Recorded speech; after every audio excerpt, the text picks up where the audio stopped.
بسم اللہ الرحمن الرحیم۔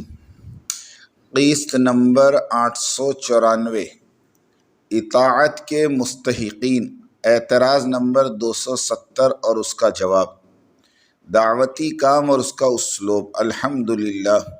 الحمدللہ وحدہ والصلاة والسلام علی من لا نبی بعدہ، اما بعد۔ اطاعت کے مستحقین، اطاعت اللہ تعالیٰ کی، رسول اکرم صلی اللہ علیہ وسلم کی اور امیر کی جائے گی۔ یا ایہا الذین آمنوا اطیعوا اللہ و اطیعوا الرسول واولی الامر منکم، اے ایمان والو اللہ کی اطاعت کرو اور اللہ کے رسول کی اطاعت کرو اور امیر کی اطاعت کرو۔ اور رسول اکرم کا فرمان ہے، من اطاع امیری فقد اطاعنی ومن اطاعنی فقد اطاع اللہ، جس نے میرے امیر کی اطاعت کی تو گویا اس نے میری اطاعت کی، اور جس نے میری اطاعت کی اس نے اللہ کی اطاعت کی۔ اطاعت کا اطلاق امیر کے ساتھ مطلق ہے اور مطلق متعدی نہیں ہوتا۔ اللہ کی ذات واحد مطلق ہے، اس کا کوئی شریک نہیں۔ اسی طرح امیر مطلق ہوتا ہے، اس کا کوئی بدل نہیں۔ نہ کمیٹی، نہ شورا، نہ جرگہ، نہ پنچایت، نہ اقربا، نہ آل اولاد۔ مسئلہ: اطاعت صرف اور صرف امیر کی جائے گی، کسی اور کی ہرگز نہیں، چاہے وقت کا قطب اور ابدال ہی کیوں نہ ہو۔ مسئلہ: امیر اپنی ذمہ داریوں کو آسان بنانے کے لیے صاحب الرائے قسم کے مخلص لوگوں کی شورا ترتیب دے سکتا ہے، اور وہ شورا مرکز نظام الدین میں شروع دن ہی سے موجود ہے۔ اسی شورا کے مشورے سے 24 گھنٹوں کے دعوتی امور طے ہوتے ہیں۔ الحمدللہ رب العالمین۔ شورا کے تعین سے 3 مصلحتیں مقصود ہوتی ہیں۔ ایک تو یہ کہ شورا امیر کے دعوتی امور میں اس کی معاون ہوگی۔ دوسرے یہ کہ شورا امیر کی حفاظت کا سامان مہیا کرتی رہے گی، یعنی امیر کو آمر بننے سے روک دے گی۔ اگر امیر آمر کی طرح اکیلے ہی فیصلہ کرنے لگ جائے تو سب تباہ اور برباد ہو جائیں گے۔ تیسری مصلحت یہ ہوتی ہے کہ اہل شورا امیر کے ساتھ رہ کر اس کی سرپرستی میں عمارت کے کام سیکھ لیں، تاکہ اگر امیر معذور ہو جائے تو عمارتی کام کا سلسلہ جاری رہے، رکے نہیں۔ فائدہ: سلطنت خداداد میں تباہی اور بربادی، بھوک اور افلاس اور اخلاقی معاشی خرابی کی وجہ رائے مرکز کی مرکز نظام الدین سے علیحدگی اور بغاوت ہے، اور اس بغاوت کی نحوست کو سارا ملک اور اس کی عوام جھیل رہی ہے۔ آج رائے مرکز والے مرکز نظام الدین کی اطاعت اختیار کر لے تو چند ہی دنوں کے اندر حالات درست ہوتے چلے جائیں گے، اس لیے کہ حالات کو درست کرنا اللہ کا کام ہے اور اللہ کے لیے کوئی مشکل کام نہیں، مگر زمینی نظام کے مادہ پرستوں کو قدرت کا آسمانی تکوینی نظام بھلا کیوں کر سمجھ میں آئے۔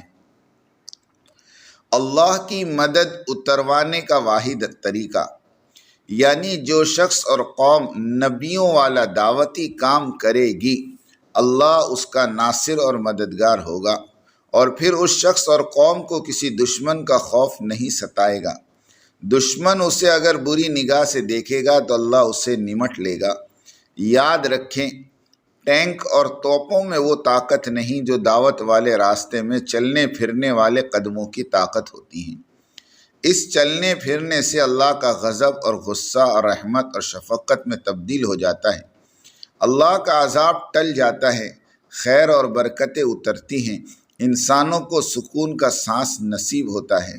فرمان الہی ہے، فلولا کان من القرون من قبلکم اولو بقیۃ ینہون عن الفساد فی الارض الا قلیلا ممن انجینا منہم واتبع الذین ظلموا ما اترفوا فیہ وکانوا مجرمین وما کان ربک لیہلک القری بظلم واہلھا مصلحون۔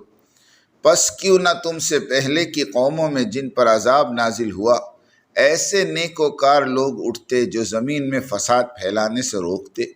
ایسے لوگ بہت تھوڑے تھے جنہیں ہم نے ان میں سے بچا لیا، ورنہ سارے ہی لوگ ان لذتوں کے پیچھے پڑے رہے جن کے سامان انہیں عطا کیے گئے تھے، اور وہ بڑے خطا کار تھے۔ سو تیرا رب ظالم نہیں ہے کہ بستیوں کو یوں ہی ہلاک کر دے، حالانکہ ان کے باشندے اصلاح کے کام کرنے والے ہیں۔ اعتراض نمبر 270، دادا امیر، پھر بیٹا امیر، پھر پوتا امیر، یہ تو کیسر و کسرا والی ترتیب ہے، اسے درست کرنی چاہیے۔ جواب، آپ کی یہ سوچ انبیاء علیہم السلام کے طرز عمل کے سراسر خلاف ہیں۔ اعتراض کرنے سے قبل قرآن مجید اور سنت اور سیرت طیبہ کا مطالعہ کر لیا ہوتا تو بہتر تھا۔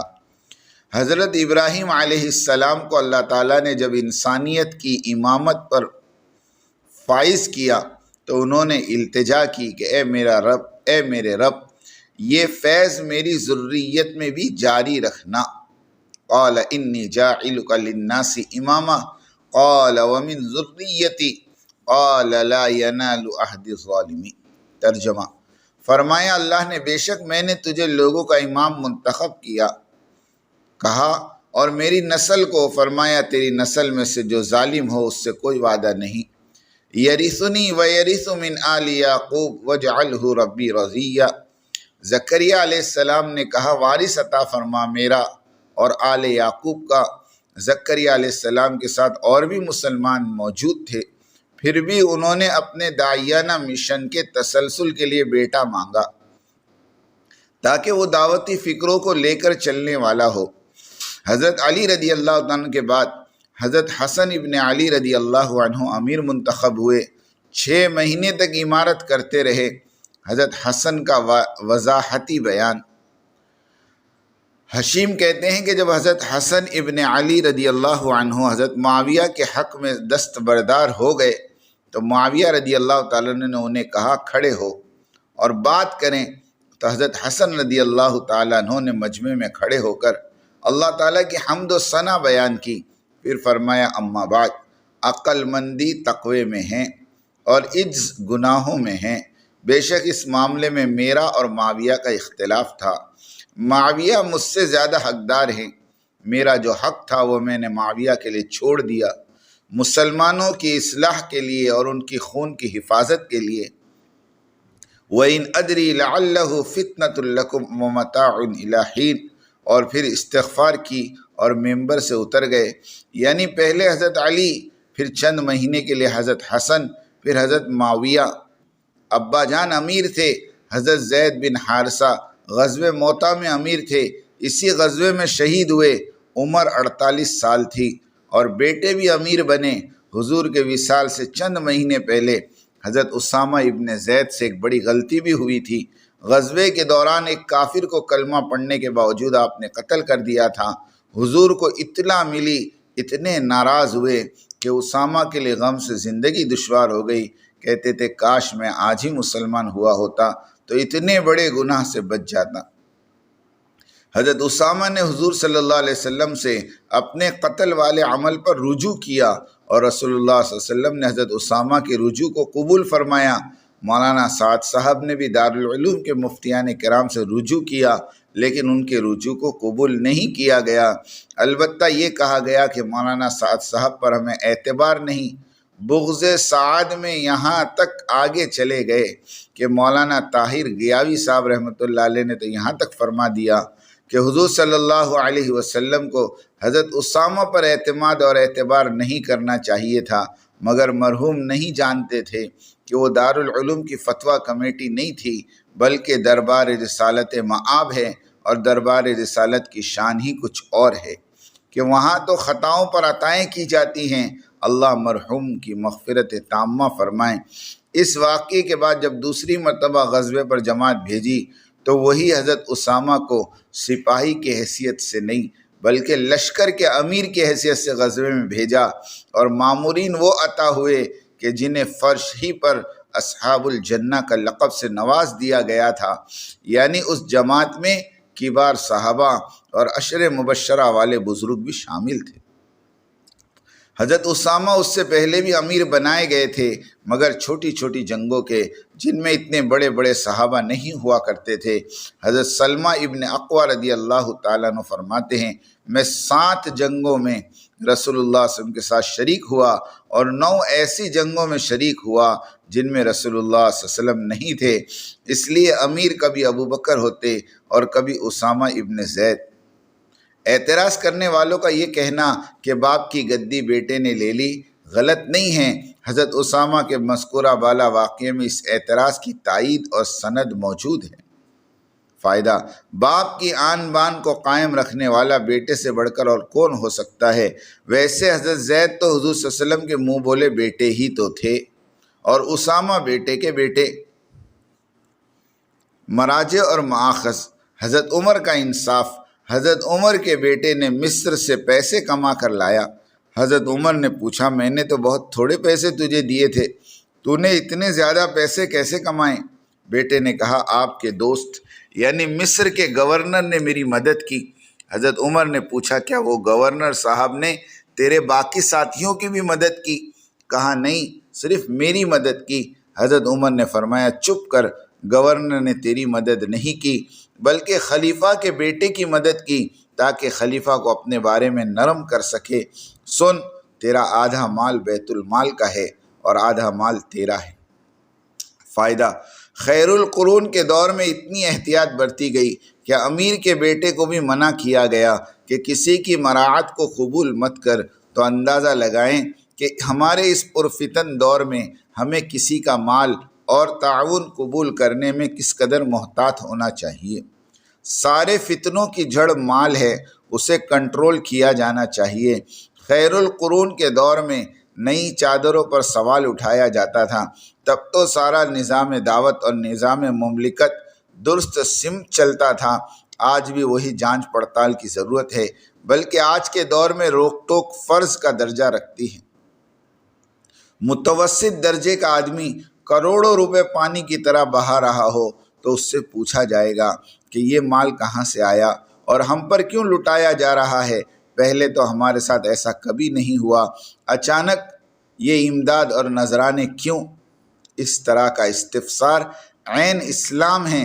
چپ رہنا مداہنت ہے، اور مداہن کا دین اور اسلام کا کوئی اعتبار نہیں۔ فتنوں کے دور میں لکم دینکم ولی دین والے جملے تو غیروں کے ساتھ برتنے کا حکم ہے، مسلمانوں کے ساتھ تو امر بالمعروف اور نہی عن المنکر کا حکم ہے۔ ہر معاشرے اور علاقے میں اس طرح کے روک ٹوک کرنے والے پیدا ہو جائیں تو سارے فتنے ختم ہو جائیں۔ روک ٹوک کرنے والے اللہ کے یہاں کس قدر اجر پائیں گے۔ فائدہ: حضرت جی رابع مولانا محمد سعد صاحب دامت و برکاتہم کے خلاف جتنے ہتھ کنڈے استعمال کر سکتے تھے ان لوگوں نے استعمال کر لیا۔ اب کچھ نہیں بچا تو ذاتیات پہ بولنے اور لکھنے لگ گئے۔ خیر، آپ لکھتے رہیں، ہم جواب دیتے رہیں گے۔ اس بہانے دین اور دعوت کے متعلق تحقیقی معلومات اور اسباق دائیوں کو نصیب ہوتی رہے گی انشاءاللہ۔ نشیمن پر نشیمن اس قدر تعمیر کرتا جا کہ بجلی گرتے گرتے آپ ہی بیزار ہو جائے۔ ہم اپنا ایک راز فاش کرتے ہیں کہ ہم جب بھی قسط لکھنے بیٹھتے ہیں تو لکھنے سے پہلے حمد و ثنا کے بعد حضرت امجد حیدرآبادی رحمۃ اللہ علیہ کی ربائی دہراتے ہیں۔ پھر قسط شروع ہو جاتی ہے۔ وہ ربائی یہ ہے، جب مسند فقر پہ بیٹھ گئے شاہی کی تمنا کون کرے، جب مالک کونین ہو اپنا کونین کی پرواہ کون کرے۔ اللہ ان حقیر کوششوں کو قبول فرمائیں اور انسانیت کی عمومی ہدایت کے فیصلے فرمائیں۔ آمین آمین آمین وآخر دعوانا ان الحمدللہ رب العالمین۔ میرے لفظوں کے دریا میں سنبھل کر تم سفر کرنا، سفینے اس میں جو اترے وہ ساحل کو نہ پائے۔ میری بات توجہ سننی پڑے گی، بہت توجہ سننی پڑے گی۔ تم بات کو غلط مطلب نکالو گے اپنی ذہن سے، تو میرے ذہن میں جو مطلب ہے اس پہ غور نہیں کرو گے۔ یہ بڑی مصیبت ہے اس زمانے میں۔ بجائے جو میں چاہتا ہوں اس طرف توجہ کرنے کے، اپنے دماغ میں جو کچھ لیے بیٹھے ہو اس کو غلط رخ پر لے جاؤ گے۔ سنو غور سے۔ بات کو سمجھنے کے لیے سب سے پہلے آدمی اپنے ذہن کو اور اپنے برتن کو اعتراض اور تردد اور اشکال سے خالی کرے۔ اس لیے کہ اگر کسی بات کو بھی مفہوم مخالف اور کسی بات کو بھی کسی دوسرے عمل کی تردید یا اس کی تنقیص یا اس کی افادیت کو کم سمجھنے کے سوء ظن کے ساتھ سنا گیا، نفع کی باتوں سے نقصان ہونا یقینی ہے. اس لیے سب سے پہلے ہم اس کی نیت کریں پوری بات سنیں گے، آگے پوری بات نقل کریں گے. آدھی سننا یہ بھی دین دعوت کے لیے ناقص، اور آدھی بات کا نقل کرنا یہ تو بڑے فساد کا ذریعہ ہے. اس لیے بہت توجہ کے ساتھ بات سننی ہے. اور اگر آپ نے ابھی تک ہمارا چینل سبسکرائب نہیں کیا تو فوراً سبسکرائب کیجئے، ساتھ ہی بیل آئیکن پر کلک کریں تاکہ مزید آنے والی ویڈیو ہیں وہ آپ کو وقت پر ملتی رہیں.